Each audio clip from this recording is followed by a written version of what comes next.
Nosotros estamos en el Instituto Biodonostia, que está pegado al hospital, y trabajábamos junto a Javier en intentar contestar a dos preguntas que son las que nos mueven. Bueno, perdón. Estamos en el Instituto Biodonostia, trabajamos con Javier y con la colaboración de Adengui, que nos ayuda mucho en todas las investigaciones. Y queremos contestar a dos preguntas, o al menos es lo que intentamos. ¿Por qué se tiene la esclerosis múltiple y cómo funciona la enfermedad? Claro, son preguntas complicadas. Ya se ha dicho aquí en muchos sitios que el por qué es difícil, Kuhn lo ha explicado muy bien. Los efectos genéticos no explican más del 30% de la enfermedad, o sea que hay otras cosas. En la charla que nos ha dado Ramón yo creo que ha quedado claro que hay otras cosas que pueden influir en cómo se desarrolla una enfermedad, como es el ambiente, hemos hablado de exposición solar, tabaco y tal, y una cosa que llamamos epigenética, que es cómo se modula, cómo se expresan nuestros genes. Y ahí, por ejemplo, la motivación que decía Ramón yo creo que puede tener también mucho que ver. Siempre cómo se siente uno puede influir mucho en cómo se expresan nuestros genes. El por qué. Cuando queremos contestar al por qué, nosotros nos hemos centrado sobre todo en la parte genética, y esto lo podemos hacer solo en colaboración. En nuestro caso colaboramos, a diferencia de en el fútbol, nosotros nos llevamos muy bien y colaboramos mucho con Kuhn, que es el que dirige este tipo de trabajos, y con la Red Española de Esclerosis Múltiple, porque tenemos que estudiar a mucha gente para poder llegar a algunas conclusiones. La idea es intentar entender si hay una susceptibilidad en los pacientes que tenéis esclerosis múltiple, y si eso nos puede ayudar a hacer lo que decía Alfredo de medicina personalizada, intentar darle a cada uno el tratamiento que mejor le puede ir. Muy por encima, tener un cambio en un sitio de una ruta metabólica como esta, que es cualquiera, pues los cambios que vemos que están relacionados con la esclerosis múltiple también están en la población sana. Tener un cambio pues no influye mucho. Eso es riesgo relativo, es decir, no influye mucho en que tú tengas o no esclerosis múltiple. Tener otro cambio en otro sitio distinto, pues tampoco. Son cambios que también están en la población sana. Sin embargo, tener los tres cambios juntos es lo que puede aumentar el riesgo de tener esclerosis múltiple, y es lo que estamos intentando determinar. Kuhn ha hablado de 110 variantes, y ahora tenemos que entender qué combinaciones de esas variantes son las que dan más o menos riesgo y qué hacen. Pero también nos interesa el cómo funciona la enfermedad, y nosotros para eso estudiamos una cosa que se llama RNA o ARN. Eso lo habéis visto más de una vez. Hablamos siempre del ADN como muchísimas letras seguidas, son 3.000 millones de letras, un libro de instrucciones para hacer todas las proteínas del cuerpo. El RNA, claro, no estamos leyendo todo el rato todas las páginas. Entonces, lo que hace el RNA es un mensaje, coge una de las páginas, la que nos interese en ese momento, el gen, hace una copia, una fotocopia, y lo convierte en una proteína. Entonces, a nosotros nos interesa ver no tanto el cómo, sino el por qué genes se están leyendo en cada momento, qué se está expresando. Si nos encontramos por la selva con un león, se va a poner a expresar adrenalina para que podamos salir corriendo. Entonces, en esa hoja lo que habrá es muchas veces el mensaje de adrenalina. Nosotros nos dedicamos a estudiar eso. Tenemos unos 33.000 genes, cuáles se están expresando en un enfermo con esclerosis múltiple frente a un control, o en un enfermo que tiene un tratamiento frente a un enfermo que tiene otro tratamiento.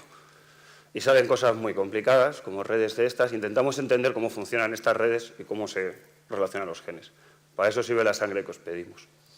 Pero claro, la expresión de esos genes, qué genes se están leyendo, está regulada. Y sabemos que está regulada por la epigenética. En la epigenética influye cómo comemos, cómo vivimos, qué hacemos. Por nombrar dos de las marcas que se estudian mucho en epigenética, una es la metilación y otra es los microRNAs, que es lo que más hacemos nosotros en el laboratorio, que son unas moléculas que regulan lo que os decía, qué genes se están leyendo. ¿Cómo lo regulan? Lo estamos intentando entender. ¿Cómo influye ahí la comida, la dieta, la motivación? También lo conseguiremos entender algún día. Y otra cosa que nos importa es la comunicación celular. Ya se ha dicho, se ha explicado muy bien, la esclerosis múltiple es una enfermedad del sistema inmune. Es decir, las células se hablan entre ellas, se dicen cosas, y en el sistema inmune eso es importante porque le dicen a una célula que ataque a la mielina o que no la ataque. Entonces, hasta ahora pensábamos que la comunicación se daba por contacto directo. O sea, un barco, las dos células se tocaban y se decían cosas, se transmitía información. Que es lo que pasa cuando una célula dendrítica llega a un linfocito y le dice, oye, estas células son malas, atácalas. Queremos entender qué se dicen. Pero ahora ha salido un nuevo tipo de comunicación que llamamos vesículas extracelulares o exosomas. Nunca nos ponemos muy de acuerdo en poner el mismo nombre a las cosas a los científicos, pero bueno, a veces llegamos a consensos. que es como pequeños mensajes que se mandan las células. Está representado aquí, por intentar explicarlo, como taxis que van de un edificio a otro llevando un mensaje. Es decir, las células ahora se comunican no solo tocándose, sino mandándose mensajitos y queremos saber qué dicen esos WhatsApp que se están mandando las células. Porque si entendemos qué se están diciendo, igual podemos entender cómo actuar sobre eso. Otra cosa que nos interesa en el laboratorio, en el que intentamos trabajar mucho, es en biomarcadores, con los propios microRNAs que os decía, las bandas oligoclonales o estos exosomas, que son los mensajitos de los que hemos hablado, para intentar diferenciar entre controles, enfermos y brotes. Que claro, diferenciar entre un control y un enfermo, pues así intuitivamente parece fácil, pero a veces, como habéis visto todos y lo ha comentado Ramón también, a veces el diagnóstico no es tan sencillo y este tipo de biomarcadores puede ayudar. Además son biomarcadores que pueden ayudar a ver qué tal os va con el tratamiento e intentar modular con eso el tratamiento. Y para eso también, como siempre, trabajamos con la sangre que nos donáis. No todo el mundo responde igual al tratamiento. Pasa el tiempo y los médicos, los neurólogos, nos dicen, bueno, pues estas personas han respondido mal o estas personas han respondido bien. Y como os habíamos cogido sangre antes de empezar, podemos intentar predecir quién ha respondido mal y ver si podemos predecirlo antes de darle el tratamiento. Son dos líneas de trabajo que tenemos con los nuevos tratamientos que van saliendo para intentar entender qué personas van a responder mal a ese tratamiento y no dárselo. Y como ya ha contado Victoria muy bien, otra línea que nos interesa mucho en el laboratorio es la remilinización. Después de un brote, de manera endógena, al principio, el cuerpo vuelve a hacer mielina.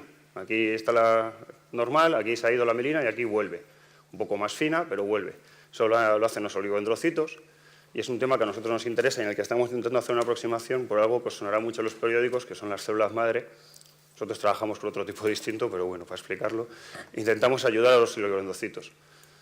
¿Cómo lo hacemos? Pues estamos estudiando dos aproximaciones. Una es intentar ayudar a esos oligodendrocitos a que reparen la lesión y la otra es intentar ayudarle de otra manera, que es dándole más células para que repare.